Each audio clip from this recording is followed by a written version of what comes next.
Okay, great. Looks like everybody hears me. Yofi. Let's get started. So our Torah portion today is Vayeilekh, walking rightly. And today is Shabbat Shuva, and how appropriate that it is Yeshua's birthday today. So, according to the Julian calendar, that is, according to the Roman secular calendar, today is the birthday of Yeshua HaMashiach. And if you haven't heard my teaching on that, well, too bad. They've twice been recorded and twice lost, so you're never going to hear it. And anyway, it's not my teaching. It's some other scholars that I borrowed from, and just some wonderful scholarship. If you weren't around back then, or if you're a visitor, maybe ask the one who brought you about this. There's just amazing astral prophecy that we won't have time to get in today in the book of Revelation that nails down the exact time these cosmological events happened, when the Virgin is, clothed with certain constellations, and her foot's on this, and she's got her this by her arm. And when you put it into a simulation program for astrophysics, it turns out that these cosmological events, using the ancient Near Eastern cosmology, that is those constellations, not the Roman constellation, they all came to pass on September 11th, 3 BCE, or BC. That's -3, right? So the calendar's off by a few years, but it's really quite amazing. And I learned about this from a podcast, the Naked Bible podcast by Dr. Michael Heiser, so you might be able to find something about it there. And then I went and researched in the book he recommended, and it was part of a search I was doing for the death of Yeshua, for what day of the week he died on, which we found out is Thursday. But in order to know the death date, I had to know the birth date. And so this was really, really useful to nail it down, at least on the Roman calendar. So, Merry Christmas, everybody! Merry Messiahmas, whatever you want to call it. Yes, Dr. Rivera says he thought Yeshua was born in Sukkot. So here's the thing. I'm talking about the Julian calendar. This is a Roman calendar, right? So going by the Roman calendar, it's September 11th. Right? Now, which day that maps to on the Jewish calendar, the biblical calendar, which is a lunar solar calendar versus just a solar calendar, that's kind of up in the air. There's pretty much agreement among the scholarship that follows this astral prophecy that it happened during the High Holy Days. The book that Heiser recommends, it says that they're pretty confident it was on Rosh Hashanah. That was the birthday of Yeshua. But it's very hard to map the Jewish holidays back in that time, because instead of using the predictive calendar, we were still using the sighting of the barley harvest and these sorts of things. So it's an agricultural based calendar. And unless you can find some extra biblical writings by the Romans or something that say in this year they had Yom Kippur on this day or something like that, which I have not yet found, then we don't really know for sure. But we know that our calendar doesn't deviate that much, and it was not a leap year, so it makes sense that it would be in the High Holy Day period. So based on John's language and use of Sukkot type language, he spread out his tent with us and all that kind of stuff. Yeah, I am a belief in that the manger that he was in was really a sukkah. I think there's pretty good circumstantial evidence that it was Sukkot, the holiday Sukkot. So I agree with you on that. There's no room in the inn, but stay in the sukkah. Right? Makes a lot more sense than there's no room in the inn, so just sleep out there with the poop in the manger, right? Especially since mangers were not really a thing in Israel. That's more of a European thing, right? So yes, I agree with you, Sukkot. But usually people celebrate Christmas based on the Roman calendar, don't they? Right? They don't use the biblical calendar and pin it to Nisan 1 is Christmas or something like that, right? So the Russians have Christmas on January 7th, as does the whole Eastern Orthodox Church. So the Greeks, the Russians, the Moldovians, the various other groups of Eastern Orthodox, that is arguably the oldest church that's still intact, much older than Roman Catholic. And then the Roman Catholics and the protesting Catholics celebrate on December 25th, right, with the Eve on the 24th. Whereas we recognize if you're using the secular Roman pagan calendar, then it's September 11th, which actually makes a bit of interesting. It's kind of interesting to me that this is the day on which the 9/11 terrorist attack happened. So you never know. Maybe the Nachash hates the day that Yeshua was born, and so he's trying to to really make it unpalatable for the world's number one superpower to accept that as the birth date of Yeshua. Dr. Eric says, does Daniel's 70 weeks match that of the year of Yeshua's year of birth? Yeah, well, the 70 weeks, we don't really have that narrowed down to a year to year. That's a good question. It's not so much about being exactly within the 70 weeks, i.e. 70 years, as much as it is being before the destruction of the second temple, right? So the temple had to be destroyed before Mashiach comes in. But anyway, they don't have it pinned down exactly when Daniel's prophecy was made. There's an error range within there. So that's not a problem. The biggest challenge to that theory has to do with Herod, right? With the death of the first Herod and the second one coming in. But there's some pretty good scholarship that suggests that it's actually not a problem. Previously, people thought it was a problem. It's actually not a problem. So I can't talk too much about it. We have a lot of stuff to cover, but I'm just that's like a teaser to make you pray that we can recover our old teachings. Yeah, so either the one that the Satan wiped out on a server, entirely wiped clean, or the one that is on my OneDrive that it still will not let me access. So either way, please pray that we can get those teachings back, because I really want to, hopefully, I'm hoping for a volunteer sometime to go through, listen to material, catalog content, so we can make a searchable app where we can search for whatever subject we're interested in, and we can pull up some teaching on that, some video teaching on that, So, all right. So happy Christmas, as the British say. Merry Christmas, as the Americans say. Merry Messiahmas, as tongue-in-cheek others say. Some of the Messianics like to say, kind of to be funny. But really, I'm the scholarship is pretty sound. That the astral prophecy in the book of Revelation, and Revelation is amazing because it really. The way that time works in Revelation, it seems the best way to understand the book is a cyclical order of prophecy, like a repetition of events. And in this case, it's even prophesying to the past. It's saying, look, this happened because these astral events happened. It's almost like Yochanan is being given a vision of the virgin and the beast is ready to eat her child. And we get all the cosmological signs that work out for September 11th, 3 BCE. Okay, so today is also Shabbat Shuva. Shabbat Shuva, this is the Shabbat that occurs during the days of awe after Rosh Hashanah, right? So, of course, we're in the days of awe after Rosh Hashanah occurs. And, and so this is the last Shabbat we have going into Yom Kippur. Is that right? Somebody check me on that if that's right. I think that's right. So it's called Shuvah. It's like of returning, right? To return. Shuvah is a command.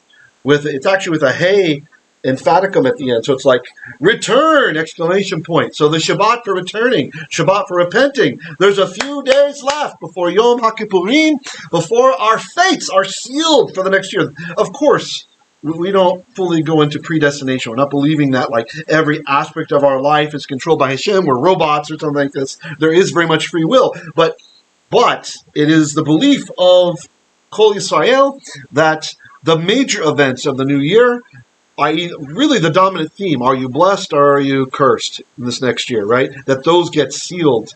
Right now, pretty much the preliminary judgment happened already on Rosh Hashanah, on Yom HaTorah, but it's sealed on Yom HaKippurim.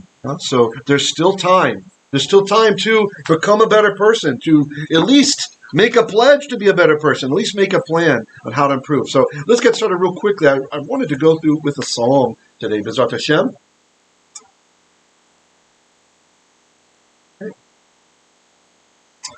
Oh yeah, but before we do, the Torah portion today, quite short, Vayeilekh, it's Devarim, chapter 31.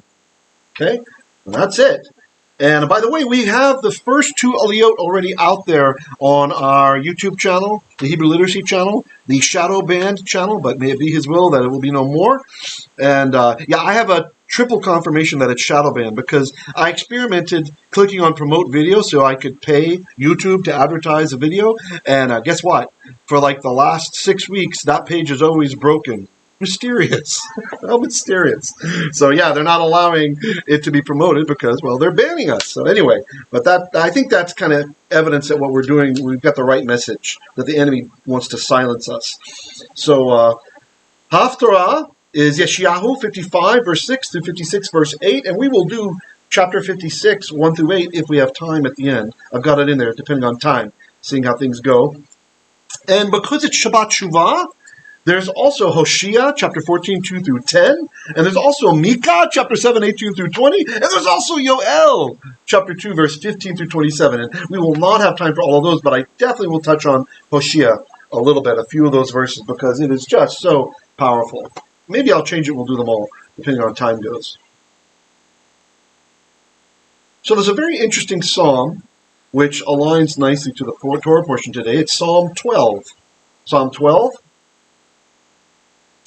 And if you'll have a look here with us, you should be able to see it on your screen.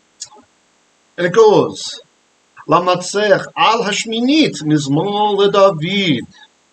For the conductor, al hashminit, upon or with hashminit. So whatever that means, it means the eighth, literally the eighth. But clearly this is a musical term, right? There's some kind of terminology here. So it might mean something like a bass octave, or something like that. And this is what Dawood recommends, that it's a bass octave. Mizmor, a psalm belonging to the genre of David's psalms. Hoshia Adonai, ki gamar chasid. Hoshia, this is like save, bring the victory, O Adonai. Ki gamar chasid, because the chasid, you guys know what a chasid is, right? You know the chasidim, right? Because the chasidim, gamar, they're literally, it means like they're closed, they've been reduced, they're not around. That really, it means the pious ones. The pious ones are not around. Kif fasu emunim mibnei adam. Fasu is an interesting word. So fasu, it actually comes from a what's called a geminate verb, pasas. Whenever you have two letters repeated in the root, that's called a geminate, and they act a little bit strange. So like here, we notice one is gone. We have the dagesh, right? So Dawood thinks that it's actually not from pasas, as halot does, but it's from afas, and it has lost its aleph. The aleph lost its way, which is a process that happens a lot in Ugaritic language. And so this word means to vanish. For have vanished emunim, the faithful ones, mibnei Adam, from the human beings, from the sons of Adam. Shav yedaberu ish et ra'ehu, sefat chalakot. So shav, we should know this word, shav, or in this case it's actually shave, there's a slight pronunciation. This is like emptiness, nothingness. Older English Bibles will say vain, right? Like, do not take the name of the Lord your God in shav, right? In vain. Meaning like, without a purpose, without an important purpose, right? Don't do it lightly, right? It's a bag of hot air. Yedaberu ish et re'ehu. A person says, they say to his neighbor, or this can also mean one to another, sifat chalakot. So this is with sifat. So this is actually safa, and safa means lip, right? Chalakot, this is from chalak, it means like smooth, right? Like smooth lips, right? So this is probably an accusative of means, so meaning with smooth lips. Belev, valev. Literally, this says with a heart and a heart. So this is the way that Hebrew expresses the English concept of double-mindedness. Double-mindedness. And hold on, let me get this. Okay. You'll notice here, we have the bait over here. This bait is doing double duty. It's also working over here. So a man, he says to his neighbor, or they say to one another, in vain, right, or lightly, or without purpose, as a bag of hot air, with, so the bait, I'm borrowing it over here, with lips of perniciousness, right, or smoothness, with double-mindedness. Yedaberu, they do speak. And here we have what's called an inclusio, the linguistic style that's happening in the psalm. So the reason I mention all this stuff is make sure to understand it's not like to show off what I've learned and say the Psalms. It's to show you how precious, how amazing the Psalms are, how they really, really are poetic. This is not something like the plagiarized and fake Quran, which claims to be so majestic and so poetic. Can anybody reproduce it? And it actually turns out that even in the Islamic tradition, The Satan put verses in the Quran. So did Omar, the first caliphate leader. So yeah, anybody can reproduce it because it just kind of sounds goofy. It's like rap in Arabic or something, according to some Arabic speakers that I've listened to. So the Hebrew Psalms are not this way.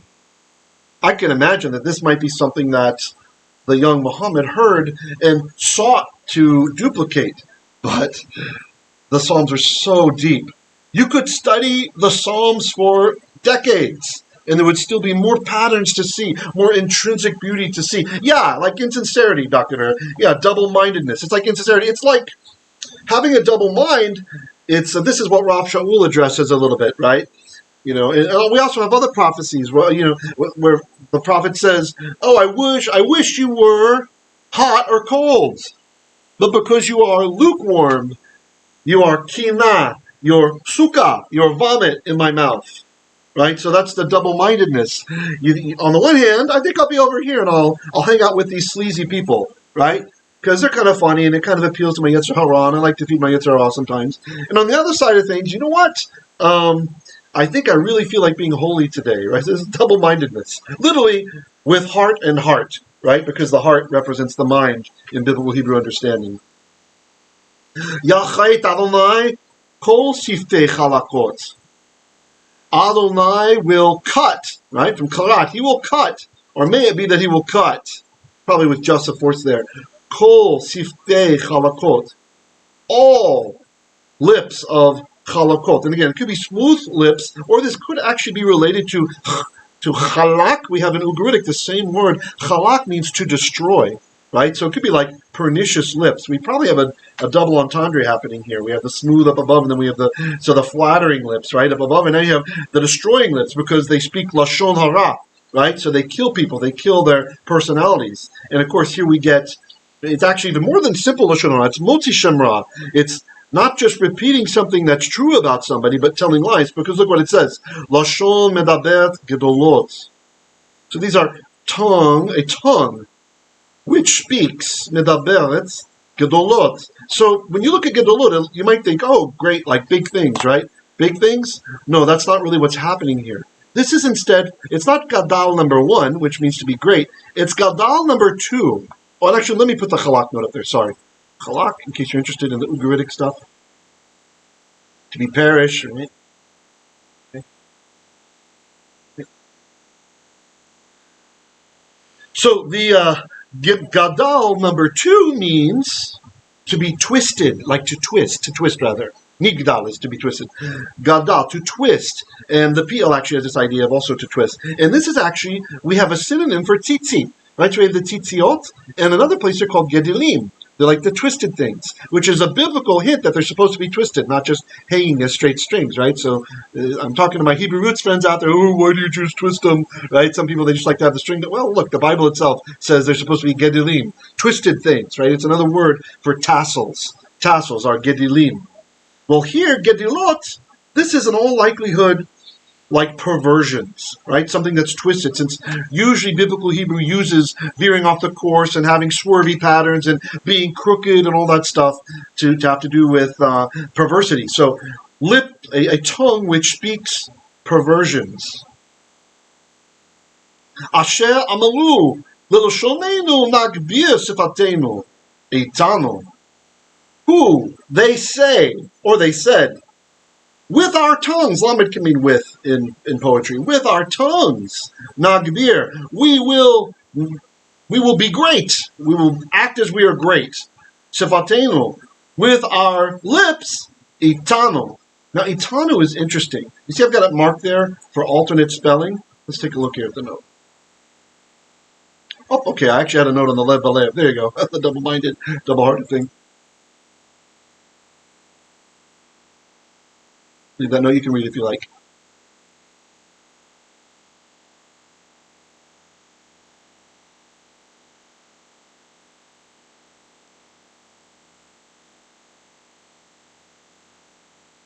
So what's happening here? I have it marked the kol with the little 2 over it. This means the kol is doing double duty. So all lips of perniciousness, right, or all lips that are destructive lips, and then the kol also is going to lend itself over to every tongue which acts perniciously, which speaks twisted truth. There's the note on Gedilot. You can actually see it used in Psalm 41, verse 10 in this way as well, much more clearly, where it says, Higdil alai akov, he spun slanderous tales about me. Now the Itanu,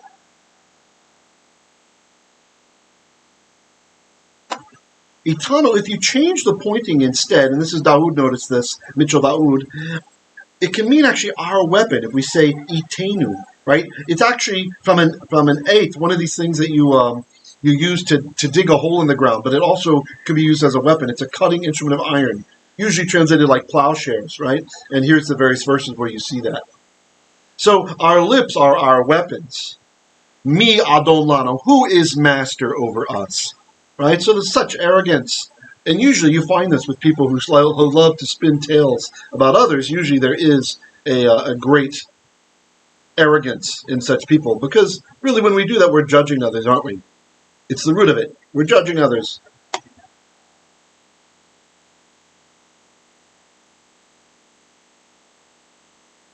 In the second half of the psalm,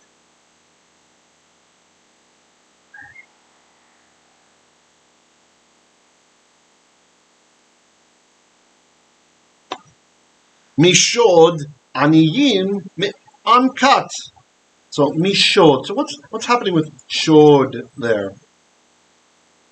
Shod, this is shod too. This is not related to the one for breast or for moistness or something like this. So this one means violent action, oppression, devastation. So the same people that are using their tongues and their lips for destruction to slay men's souls, to slay their fame, their name, their renown, their reputation, also they're ready to do real damage. So with violent action, aniyim, the oppressed, me'ankat, from the outcry of the evyonim.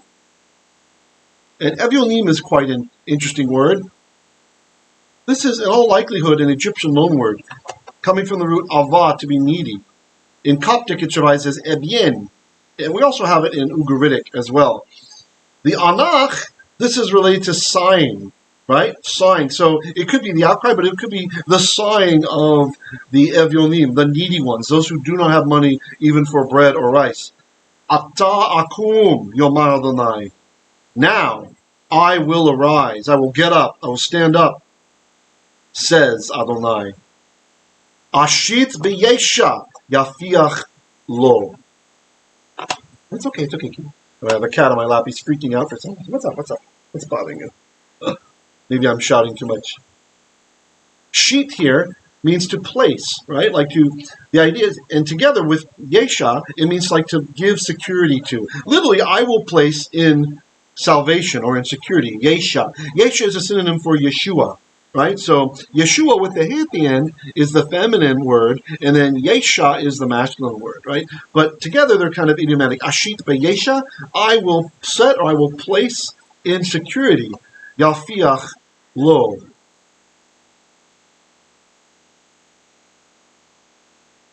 So this is from puach, usually the security for which he longs, better against whom someone rages. And then we'll just leave the Septuagint there alone. Amarot Adonai, Amarot Tehorot, Kesef Tzaruf, Ba'alil, Ba'aretz. So, Imarot, I said Amarot at first. Imarot, this is from Imra, which is an utterance, sometimes to be interpreted as a promise. So the promises of Adonai, or the speech of Adonai, Amarot Tehorot, they are, and what has happened here, this, by the way, you Hebrew students, this one's a construct, that's why we have this. So they are sayings of purity. Kesef, silver, saruf, refined, ba'alil, in a crucible. Alil is like basically a stove that you had underground, so the ground acted as some kind of insulation for it. Yeah, it's interesting. Yeah, look over here. We have the Targum translates it kura, which is a smelting kiln, right? La'aretz. Here, lamed we learned from Ugaritic can mean in as well. So in the earth, right? So you've got an alil, which is buried in the earth. Mezukak. Shivatayim. So zakak is an interesting word. Zakak has to do with purification or filtering, right? Like you might filter out some water. You might zikek the water. And here's some various verses we find in Malachi and Yeshayahu. Job uses it as to wash, as in to wash gold. You can think of it as filtering the gold. Shivatayim, well, that's two shavas. That's dual with sheva. It means 14 times. Shivatayim. Ata Adonai, Tishmereim, Titzarenu, Min Hadozu le'olam. You, O Adonai. And this is, instead of Tishmereim, we treat this mem as an enclitic mem. It's just kind of there for the sound. So you safeguard. And then we're going to borrow the new from over here. This happens in poetry. You can borrow. And sometimes the mem will just be like a wild card. Like you have this enclitic mem. You can say, hey, look elsewhere for the suffix. I put this here to sound better, to make the poetry sound better. So, tishmarein, and we're going to look forward. We find the new. Titzarenu. This is natsar, to snatch up or to protect. So, it's like you will, it's not a polite way, it's without giving a command. A polite way to say, you will safeguard us. You will protect us. So may you please protect us, safeguard us from this generation forever. Saviv Rasha'im Yithalachun. Wicked people are all around. They surround Yithalachun, walking to and fro noon. And the noon here, this is our famous pedagogic noon. So it's oftentimes translated like some kind of exclamation point, right? So I probably should have marked it somehow. So that guy, it's like an exclamation point in the middle there. The poet is really getting excited and getting excited as he winds up the song.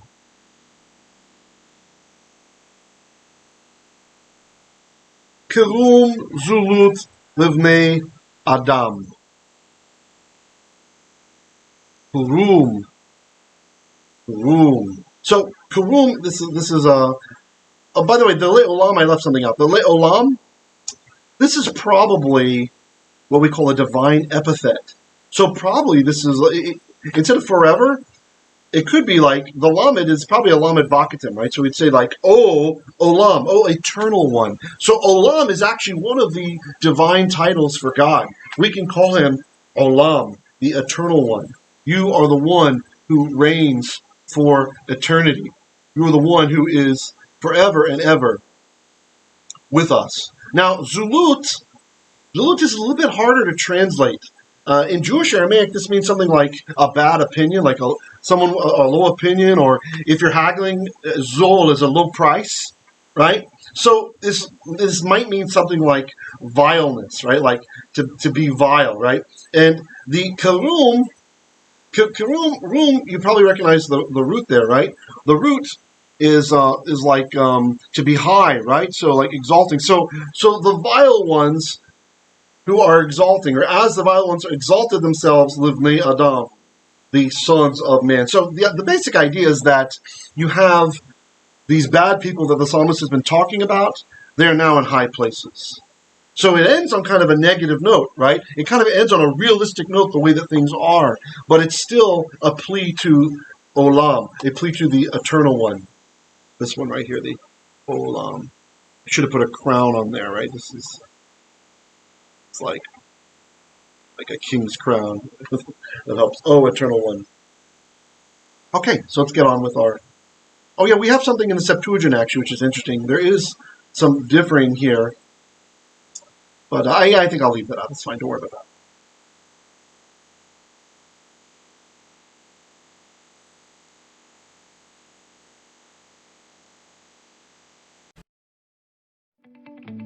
Hey, you did it. This is the end of this part. Watch the next one. To support our projects, you can donate at www.patreon.com/HebrewLiteracy. You can do a single donation or sign up for monthly donations.